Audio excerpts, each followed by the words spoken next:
Hello and welcome to week 6 of the Nevermoor Series Readalong. I'm Jess Townsend, the author of the Nevermoor books, and this week, if you have been playing along at home and reading the chapters, you will have come to the end of this shiny little number, Wundersmith, The Calling of Morrigan Crow. I hope you enjoyed it. I hope you liked the dramatic finale. Before I get into the recap of this week's chapters, I just want to point out that coming to the end of Wundersmith means that we are about to start the last 3 weeks of the read-along and our 3 weeks of reading HOLLOWPOX, which means we are 3 weeks away from SILVERBORN being out in the world, at least in Australia and New Zealand. I know you have to wait a tiny little bit longer in other places, but I'm excited. I'm a little bit scared and I'm excited. But I can't believe it. I actually can't believe it. Oh, stick around to the end of the recap because I will be announcing the next giveaway, the second of the 3 giveaways that I am doing in this read-along. And it's a good one. It's a good giveaway, I think. I think you're going to like it. Let's get going. Chapter whatever we're up to. Chapter 20.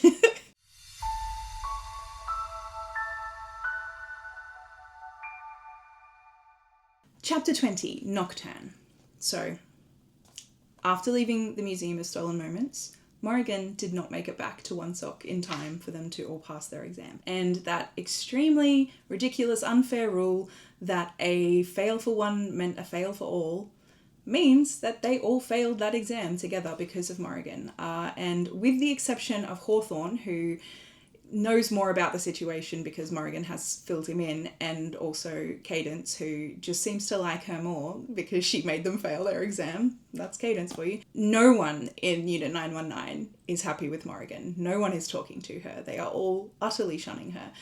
Morrigan has told Hawthorne about the Bonesman, but she can't really tell the rest of them about the Bonesman because... Or she does. She doesn't tell them about Squall and the Museum of Stolen Moments, obviously. She does tell them about the Bonesmen, but no one believes her because how did she manage to fight off a horde of Bonesmen when Alfie Swan couldn't and Paximus Luck couldn't? And so they all just think that she is lying to try and get herself out of trouble for failing their exam. None of it really matters to Morrigan at this point. She has decided, okay, fine, you want to reject me, you want to shun me, I can shun you right back. And she's now got this really exciting thing. So she was feeling kind of horrified and shocked after what happened at the Museum of Stolen Moments, but with the benefit of a little bit of distance, she realizes she now has this thing she can do, this one thing that she can do as a Wundersmith. She has actually learned to summon wonder.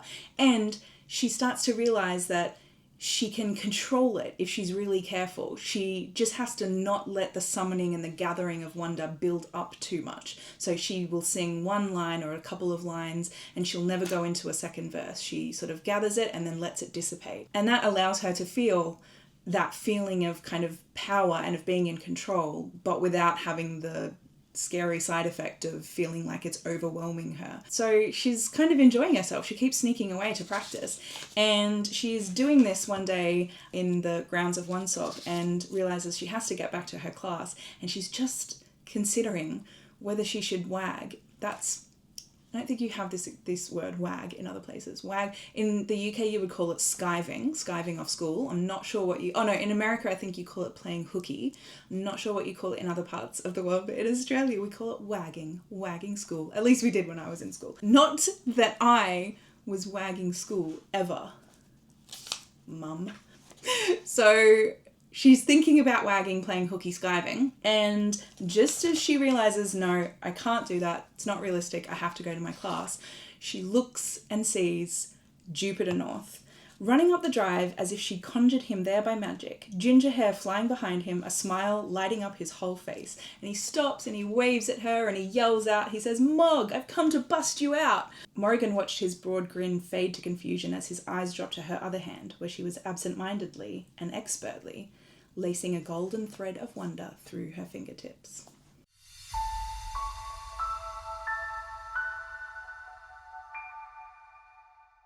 Chapter 21, Something Wonderful. Before Jupiter can ask a single question, Morrigan just tells him everything. She tells him about the Bonesmen and about the Museum of Stolen Moments and about Ezra Squall teaching her how to summon wonder using the art of Nocturne. And she even tells him about failing the exam, but unsurprisingly, that's not the bit he is focused on. He's more concerned with the Ezra Squall of it all. And while he's having a little freak out, she says, you're kind of missing the point. I can summon wonder. I can do this and I'm really good at it. And he says, well, yeah, of course you're good at it. I told you, Wundersmiths can be a force for good. Onstold had it wrong. And that kind of stops Morrigan in her tracks because she says, were you not listening to everything I said about the Museum of Stolen Moments and Mathilde Lachance? And Jupiter says, look, that was one Wundersmith and one wondrous act, but what about all of the rest of them? And this is where we learn why Jupiter has come to bust her out of school for the day. They take off on the Brolly Rail and they go to Gresham, which is a borough in Nevermoor, and Jack is there to meet them. Surprise, Jack's there to meet them. Jack and Jupiter have been doing this project. They've had this secret mission for the last couple of months. Jupiter had promised Morrigan that he would find proof that Wundersmiths can be good and that they weren't all evil and useless. And he's found it. And it is in Gresham. So first of all, they're in a park. They're in kind of what looks like it might have once been a park. It's very overgrown. There's big tall hedges and it looks like a jungle. And it's just a big old mess. And Morrigan sees above these tall hedges, there's the mast of a pirate ship and the curve of a Ferris wheel and a big rolling roller coaster track. And Jupiter and Jack tells her that they are looking at Gemity Park. And Jack says, tell me what you know about Gemity Park. And of course, Morrigan knows quite a lot about Gemity Park because she wrote that 3,000-word essay for Professor Onstold. She says, Odd Boy Gemity was asked by a local businessman to build a magical adventure park with a carousel and a roller coaster and water slides and everything. So he did. On the opening day, people came from all over Nevermoor to see it, but Gemity himself never showed up. When the man who commissioned the park tried to open it, he couldn't. The park wouldn't let anyone in. Nobody could get over, under, or through the gates. So all the sad children and their sad parents went home, and Gemity Park remains untouched to this day. But they planted all these trees and hedges around it so people wouldn't have to look at it and get annoyed. And meanwhile, Jupiter is hacking through all of these trees and hedges, and they are growing back as quickly as he can hack them. But he finally gets through to what he's looking for, and it's a stone podium, and there is a purple diamond-shaped plaque on it which reads, Here stands a spectacle, capital S, crafted by the Wundersmith Odd Boy Gemity, sponsored by Hadrian Cantor, CEO of Cantor Finance, a gift to the children of Gresham. Winter of 7, Age of the East Winds. And Jack explains, Gresham is the poorest neighbourhood, the poorest borough in Nevermoor. Always has been. I mean, there's virtually nothing here. The Wonderground doesn't even come here. And yet, for some reason, there's an enormous, locked, secret playground hidden in the middle of the neighbourhood's only green space. And he explains how they found it. He says, my friend Sam from Gray's Mark School told me about it. He grew up in Gresham. And he said that there was this amazing park that he used to play in as a kid. But now he's too old, so he's not allowed inside it anymore. The park just won't let him in. None of the other boys believed him, but I remembered what Jupiter said, what you told him about Gemity Park, and I made Sam bring me here. It's all true. The park only lets you in if you're 12 or younger, and only if you're a resident of Gresham. The story here is not the story that Onstold told in his book. Oddboy wasn't this cruel trickster who was playing a prank on everyone. He was creating a gift to the children of Gresham. So the wording on that plaque would have been written or would have been approved by Hadrian Cantor, the CEO of Cantor Finance, this rich banker, essentially. The story basically is a story about gentrification. So if you are, so parents and teachers and older readers will probably read through the lines and see what's going on here. Younger readers might not be familiar with the term gentrification. Basically, the process of gentrification is what happens when there is a very poor urban area that has an influx of wealthy people who buy up the property cheap and then build fancy new homes and bring in fancy new businesses and transform it into a fancy wealthy place, which then in turn will displace a lot of people who may have lived there for generations and generations, who can now no longer afford to live there or run their businesses there or whatever, because it has been transformed into this affluent neighborhood. So it's kind of a bad side effect, or one of the bad side effects of living under capitalism. And so the story here, reading through the lines, is that Hadrian Cantor was a very, very, very rich banker, or a man who worked in finance, and he commissioned this wondrous act. And he said his public line was that it was a gift to the children of Gresham. But actually he was, I mean, it goes on to say, like Jack and Jupiter explain, what happened was that he bought up a big chunk of land in Gresham, in the poorest neighbourhood in Nevermoor, and he kicked out the people who lived there in the housing on that land, and then he demolished that housing, and then on that land he built a theme park, which he was going to charge people to come and visit, which would have been unaffordable for almost anyone who actually lived in Gresham. So while on the face of it he was saying, this is a gift to the children of Gresham, those children would never have been able to go to that park. What Odd Boy Jemity did, here's another little phrase for you to learn, kids. What he did was malicious compliance. He took those words, a gift to the children of Gresham, and he decided to take them at face value and to make exactly what Hadrian Cantor told people he was making, and that was a gift to the children of Gresham. So only the children who lived in Gresham were able to go to this theme park. And that was obviously not part of Hadrian Cantor's plan. And Odd Boy Jemity, he did play a trick, but it was on this man who was trying to move into this very poor neighborhood and make a lot of money. And also, it's not in here, but side note, Odd Boy Jemity was very young. He was not even an adult. He would have probably been, I think, a young teenager when he did this, which I think makes it even more delicious that he managed to pull it off. Anyway, so Morrigan is quite stoked to learn all of this. They head to their next destination on the Brolly Rail, and the whole way there, Morrigan is just elated because she keeps thinking, if Professor Onstold was wrong about Odd Boy Jemity, then maybe he was wrong about some of the other Wundersmiths, and therefore maybe he was wrong about me, which is quite a thrilling and comforting thought for her. I have a small piece of trivia here. It says, they landed triumphantly in front of an office building, signposted Marnie, Morton and McCullough, family solicitors. Marnie, Morton and McCullough refers to John Marnie, Kaz Morton and Johnny McCullough, who were my housemates in my first flat share when I moved to London. I lived in Fulham. We lived in a little 2-bedroom flat and had a lovely time. And also, a trivia on that trivia, a sub-trivia to that, is that McCullough, Jono McCullough, for those of you who are fans of the Australian reality TV show Married at First Sight, or MAFS, Jono was Jono on MAFS a couple of years ago. It's just such a small world. Okay, so they arrive, they have to go through a Trixie Lane, a red alert Trixie Lane, a dangerous one, to get to Cascade Towers, which is the skyscraper made of waterfalls that the Wundersmith Decima Kokoro created. And Morrigan is just blown away because no one seems to know that this place is here. It's hidden behind a Trixie Lane. It's in this courtyard. No one's there. And it is one of the most beautiful, magnificent things she's ever seen in her life. And Onstold had called it a fiasco, and he'd gone on at length about how it was impossible for anyone to get into the building and it wasn't fit for purpose and blah, blah, blah. And all they have to do to get into this building is they put their brollies up and they step through the calmest section of waterfall and then they're inside. Morrigan had expected it to be dark, damp and cave-like inside Cascade Towers, but instead she found a bright and pleasant space. Cool green light filtered through the sheets of water and cast rippling patterns across the floor.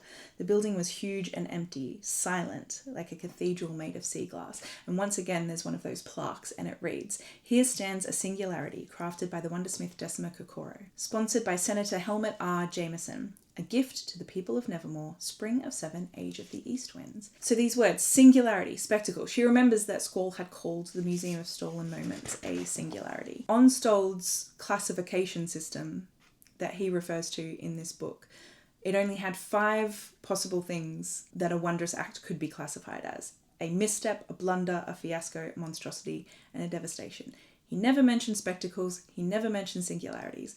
And Morrigan is like, does he know about them? He's written a book about this and he doesn't seem to have all of the information. And she says, I'm going to ask him about it tomorrow. So she's going to ask him about it tomorrow.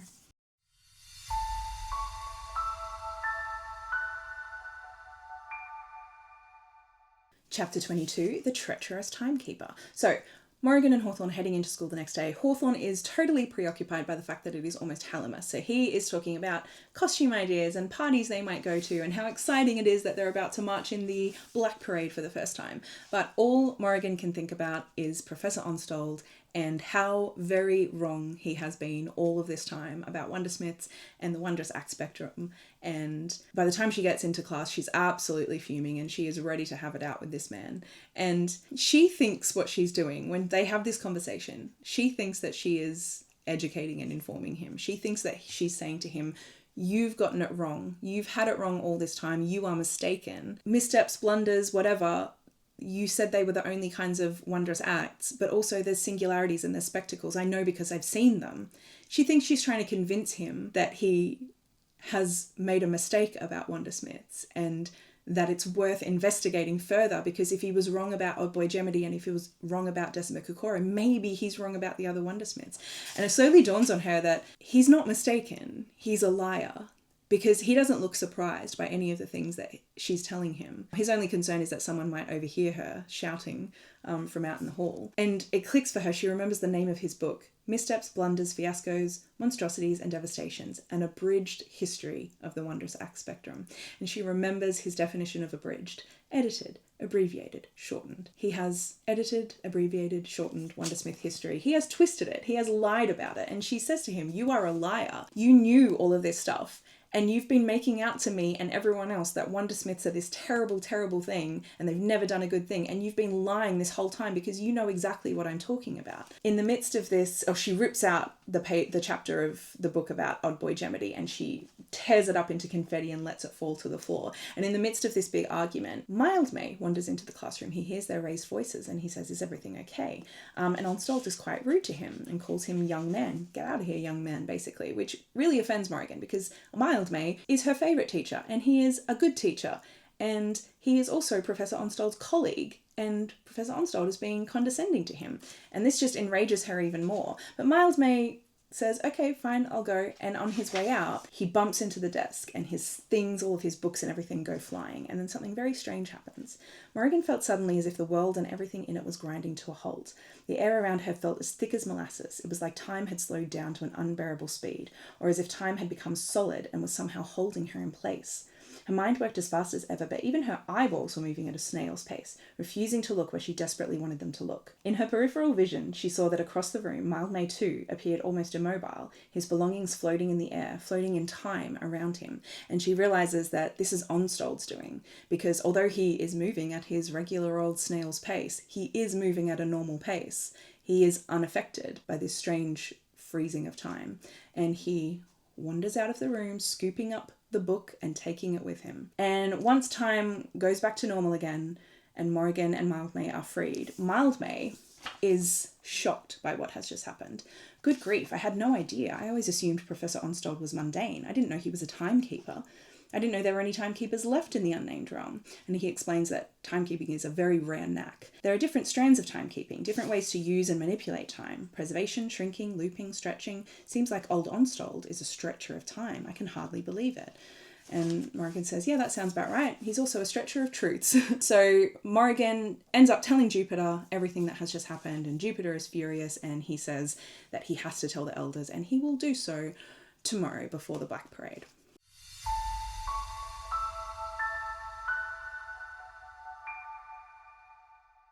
Chapter 23, Hallowmas. So it's Hallowmas. We are at the Hotel Deucalion. Frank has completely outdone himself. The Hotel Deucalion looks like a gigantic glowing jack-o'-lantern, and he has a full itinerary of spooky festivities ending at midnight when everyone else will be at the Black Parade. He has an invite-only event, which is a seance with the famous Marvelous Malau, who is some fancy, famous clairvoyant who Jupiter sort of insinuates is probably a fraud, but he doesn't mind because seances are bang on trend and great going, Frank. So everyone's very impressed. Frank's excited, everyone's excited, Morrigan's excited to march in her first ever Black Parade, but then Inspector Rivers from the Stealth arrives and she is bringing very bad news. So first of all, she tells Jupiter 3 more people have been taken. There have been 3 more kidnappings. One of them is Professor Onstold, who has been kidnapped from inside Wunsock, from his own quarters, which seems very unlikely. And she won't say who the other 2 are, which starts to worry Morrigan a little bit. The other bad news is that the Black Parade has been cancelled, so there will be no marching in Morrigan's first Black Parade this year. And also, they are encouraging everyone in the Wonder Society to stay at home, stay inside, cancel any parties, any festivities.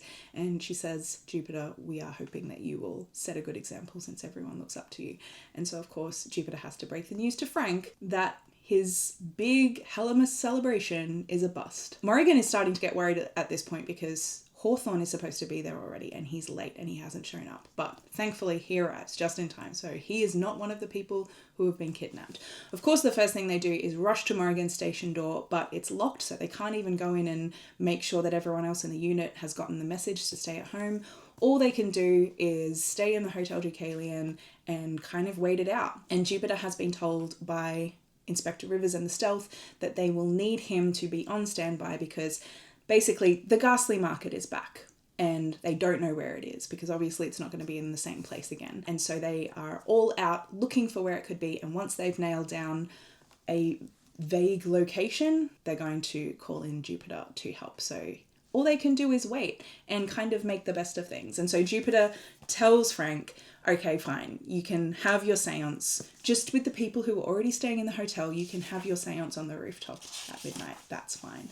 And so they all go to see the marvelous Malau, who by this point has been taking advantage of the free cocktails in the Golden Lantern bar at the Deucalion and is more than a little sozzled. It's pretty clear that he is a fraud, and the fact that he's been having a few cocktails means that he is not as good at pretending not to be a fraud as he would perhaps normally be. And Morrigan and Hawthorne find it all very amusing, and they're just about to get up and leave and go find something more interesting to do when suddenly the marvelous Malau stands up and looks at Morrigan and declares in a sharp, ringing voice, "You breathed fire." And Morrigan is taken aback, of course. The laughter died in Morrigan's throat. She faltered, eager to leave, but seemingly rooted to the spot. Malau tilted his head to the side, a curious little frown creasing the spot between his eyes. "You breathed fire." His voice was suddenly commanding and clear. There were no slurred consonants, no fumbled words. "Like a dragon. Did you enjoy it?" Morrigan has no idea how this man knows, and she denies it, but then suddenly Jupiter stands up. Jupiter stood up suddenly, his movements elegant and precise. He tilted his head and took a step closer, staring at her face. "I think you know exactly what I'm talking about," he said. And then other people start to do it. And then everyone stands and speaks as one. The rest of the people on the rooftop rose as one body and started to gather around her in a knot, even Hawthorne. They stood in a tight, unbroken ring, shoulder to shoulder, their movements too smooth, too exact to be natural. As one, they opened their mouths and spoke. "The wretched art of Inferno," they said, their voices pitched in perfect, eerie unison, every word clipped, every consonant crisp. An unlikely first manifestation in a young wondersmith, though not unheard of. Inferno is a formidable tool in the hands of an accomplished smith.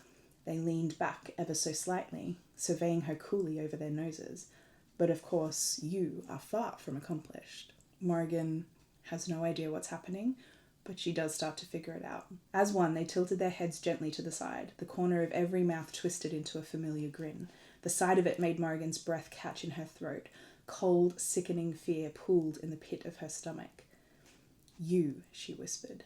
And of course, "you" is Ezra Squall, and she says, "I'm not afraid of you." And then Hawthorne steps forward on his own, away from the pack, and put a hand on her shoulder. "I told you once before," he spoke with a coolness and conviction that was not his own. "You must learn to deceive more skillfully, Miss Crow." Is that a dun-dun-dun? Feels like it should be. Dun-dun-dun.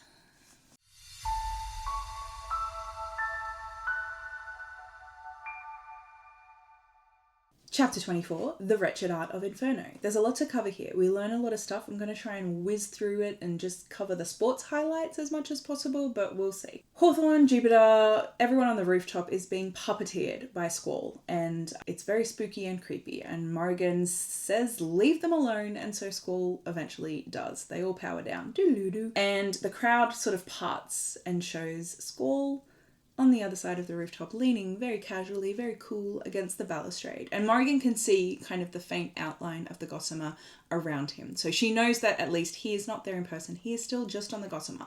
But that means that he shouldn't be able to do any of this stuff. He shouldn't be able to use his powers in the Free State when he is only travelling there on the gossamer. And she says, "You can't do anything on the gossamer. You told me that yourself." And he says, "But you see, this is the great cosmic marvel of the thing. I'm not doing it, you're doing it. Not directly, of course, but you have allowed wonder to gather and gather and gather to you unchecked and unused. That energy must go somewhere instead of building and depleting wonder the way a wondersmith ought to by regular, practiced use of the wretched arts. The energy that has been swarming to you for many years now has built to, well, to this, he said, gesturing to Morrigan with a bemused smile. To this churning, scorching, insupportable mass.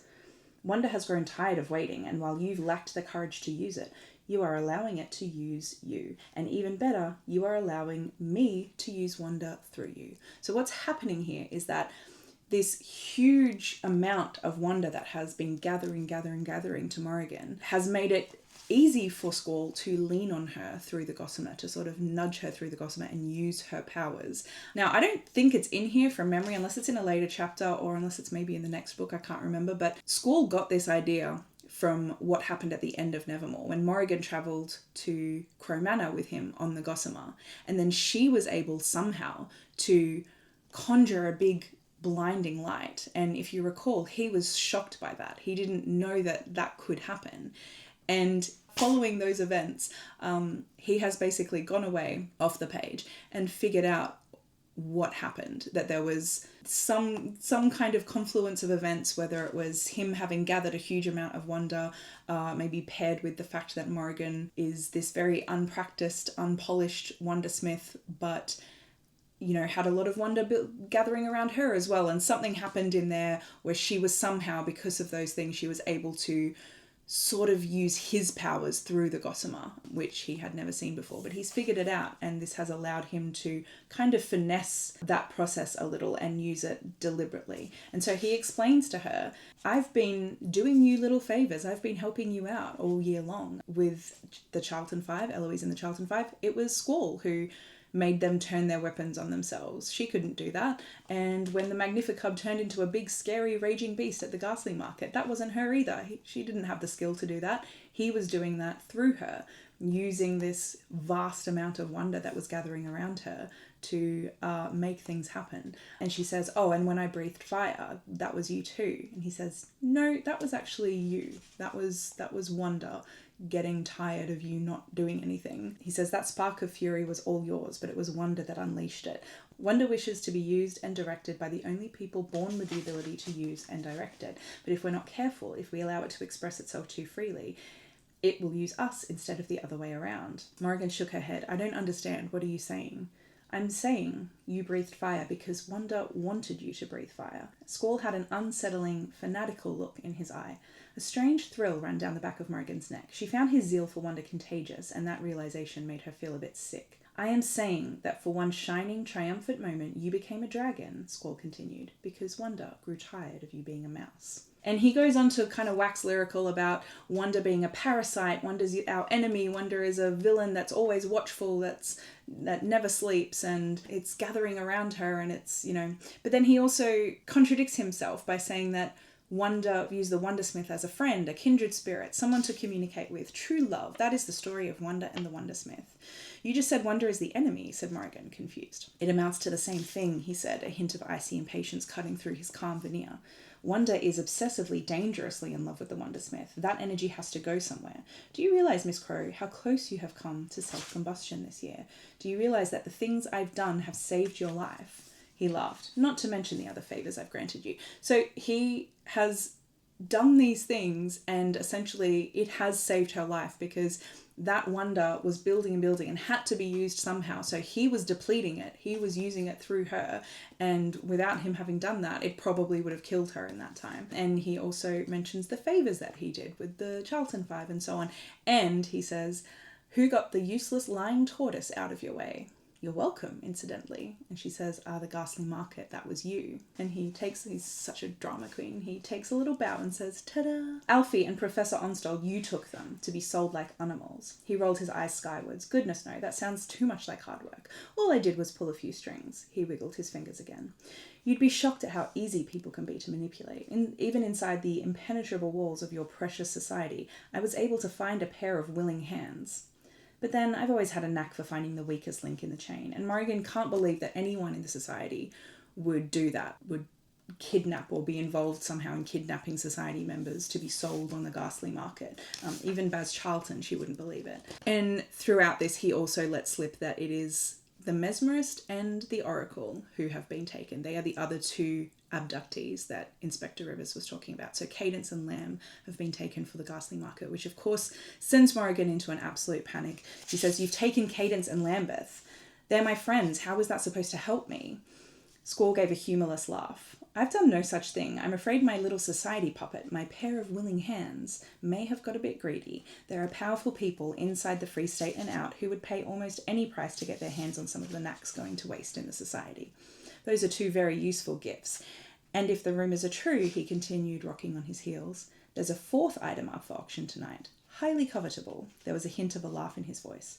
"Perhaps I'll put in a bid myself. I've always wanted an angel for the top of my Christmas tree." And so Morrigan thinks, okay, that's where Cassiel is. That's what's happened to Cassiel. He's the fourth auction up tonight. And she says, "You've got to tell me where they are. Tell me where my friends are. Tell me where the ghastly market is." He says, "Nah, I don't do anything for free." And they make a deal, and he says, "Okay, I'm going to teach you your third lesson, and then I will show you where your friends are. I'll show you where the ghastly market is." And so they have their third lesson, and Morrigan learns the wretched art of inferno. Blazing up from her lungs came a breath like a wind in the desert. This was not the wild, uncontainable fireball that nearly consumed Eloise that day at Onesock. This, at last, was something Morrigan could control. In that instant, she knew what to do. She knew that Wonder would obey her. Her gaze settling on a single tapered black candle, Morrigan exhaled a thin stream of fire, purposeful and precise. It found its target. The wick blazed into life. And then, as if they had been waiting for a sign, waiting for Morrigan's permission, the hundreds of unlit candles covering the rooftop lit up once more in perfect unison. The rooftop was filled with a warm, flickering glow. She's done it. She's very pleased. But of course, her mind is still on Cadence and Lamb, and she says, "Okay, you taught me the thing. Now tell me where my friends are." He says, "No, I said I would show you where your friends are. Let's go." And of course, Morrigan, there's no way she's going with this guy. She says, "I'm not going with you. Do you think I'm an idiot?" "Yes, I think you're precisely the kind of idiot who would do something stupid to save her friends." Squall's smile was pitying. "And I'll prove it." He made a small, casual gesture with his left hand, and then it all happened too quickly for Morrigan to even think. Hawthorne was suddenly running from his place in the frozen circle, heading straight for the rooftop's edge at full pelt. And he runs and he leaps off the rooftop, and Morrigan reaches out and grabs him, and the momentum pulls them both over, and they are tumbling 13 stories all the way to the ground. I hope that was all the sports highlights. I feel like maybe I missed a thing or two in there, but anyway, we've got to move on.